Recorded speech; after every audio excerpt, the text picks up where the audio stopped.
ओम श्री परमात्मने नमः। प्रणवौ पवन कुमार खलवन पावक ज्ञान घन, जासु हृदय आगार बसहि राम सर चाप धर। किष्किंधा कांड दोहा नंबर 29। बाली बांधत प्रभु बाढ़ो, सो तनु बरनी न जाय। उभय घरी महदीनी, सात पति छन धाय। श्यावर रामचंद्र की जय। जामवन जी कहते हैं, जब प्रभु राजा बलि के दरबार में वामन रूप में आए थे तो 3 पग भूमि मांगे थे।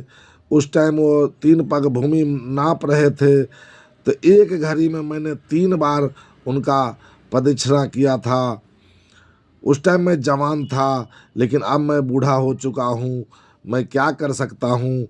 अंगद कहीं जाऊँ मैं पारा, जिय संशय कछु फिरती बारा। जामवंत कह तुम सब लायक, पठिय किमी सब ही कर नायक। अंगद जी भी हाथ उठा दिए, जामवन जी को कह रहे हैं, अंगद जी कि मैं उस पार जा तो सकता हूँ लंका, लेकिन मैं वापस आऊँगा कि नहीं, इसका मुझे संशय हो रहा है। जामवन जी कहते हैं कि आप तो वैसे ही सब लायक हैं, लेकिन आप तो सब सेना नायक हैं, सब वानरों को सेना के नायक हैं, आपको हम कैसे भेज सकते हैं। फिर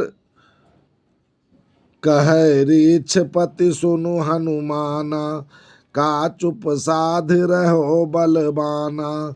पवन तन बल पवन समाना, अबुद्धि विवेक विज्ञान निधाना। उधर हनुमान जी चुपचाप बैठ के अपना राम राम जप रहे थे। तब जाके कहते हैं कि हे हनुमान जी, आप चुपचाप बैठे गुनगुना रहे हो, बिल्कुल चुपचाप कैसे बैठे हो, यहाँ सीता जी को पता लगाना है। आप तो पवन के समान बलवान और उड़ने की क्षमता है, और बुद्धि विवेक विज्ञान निधाना, बुद्धि विवेक में भी आप निपुण हैं। कवन सो काज कठिन जग माही, जो नहीं होत तात तुम पाही। राम काज लगी तब अवतारा, असुनते ही भयो पर्वत आकारा। कहते हैं जामवन जी कि हे हनुमान जी, आप तो राम कार्य के लिए ही आपका जन्म हुआ है, और आप चुपचाप बैठे हैं। दुनिया में कौन ऐसा काम है जो आप नहीं कर सकते हनुमान, और राम जी के काज के लिए आपका जन्म हुआ। इतना सुनते ही हनुमान जी भयंकर रूप में धारण कर लिए, पर्वत के समान पर्वताकार बन गए। कनक बरन तन तेज बिराजा, मानहु अपर गिरिन कर राजा। सिंह नाद करी 12 बारा, लीलहु नागहु जल निधि खारा। और कनक बरन तन तेज बिराजा, इतना भयंकर रूप धारण कर लिए कि दूर से ऐसा लगता था कि कोई पर्वतों का राजा है, इतना। और बार बार सिंहनाद करने लगे, लग रहे हैं कि अभी लंका उखाड़ के यहाँ ले आएंगे। अब पूछते हैं, सहित सहाय रावण ही मारी, आनो यहाँ तिरकोट उपारी। जामवंत मैं पूछूं तो ही, उचित सिखावन दीजहु मोही। अब हनुमान जी हाथ जोड़ के कहते हैं, हे जामवन जी, आपको मैं यही पूछता हूँ कि मैं जाके रावण को मार दूंगा, और लंका जो त्रिकूट पर्वत पे बसा है मैं उखाड़ के यहाँ ले आता हूँ। हे जामवन जी, मैं आपसे पूछता हूँ मैं क्या करूँ, मुझे सही सही सिखाइए। तब जामवन जी कहते हैं इतना करहु तात तुम जाई, असीतई देखी कहो सुधियाई। तब निज भुज बल राजीव नैना, अकोतिक लागी संग कपिसेना। हे हनुमान जी, आप इतना ही करना है कि जाके सीता जी को पता लगा के आइए और प्रभु जी को सुनाइए, सीता जी को सुध प्रभु जी को सुनाइए। तब भगवान राजीव नयन सब वानरों को सेना के लेके लंका चलेंगे और रावण को मार के और सीता जी को अपने संग में लाएंगे। बाबा छंद लिखते हैं, कपिसेन संग संहारी निश्चर, राम सीतहि आनी है, त्रिलोक पावन सुजस सुर मुनि, नारद आदि बखानी है।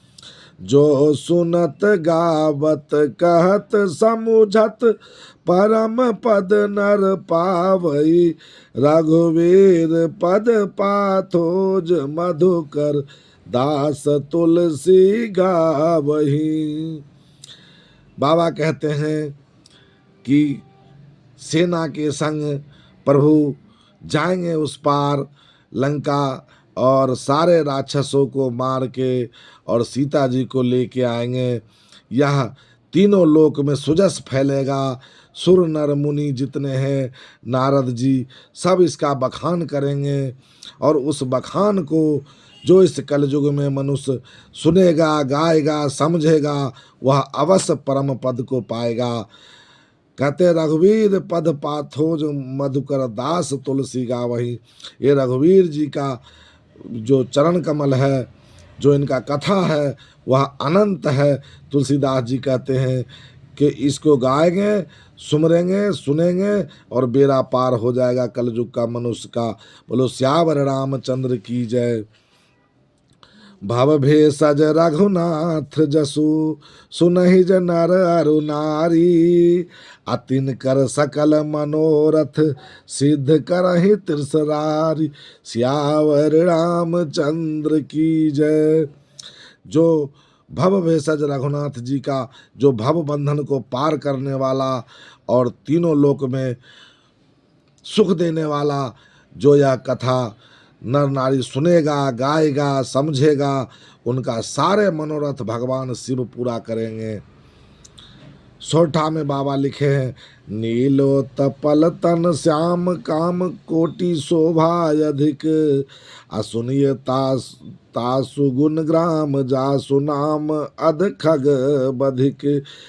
ये नीले रंग के श्याम वरण प्रभु श्री रामचंद्र जी की शोभा की कोई सीमा नहीं है, जिनका गुणगान करने से मनुष्य का बेड़ा पार होता है। जैसे खद गणिका सब तर गए।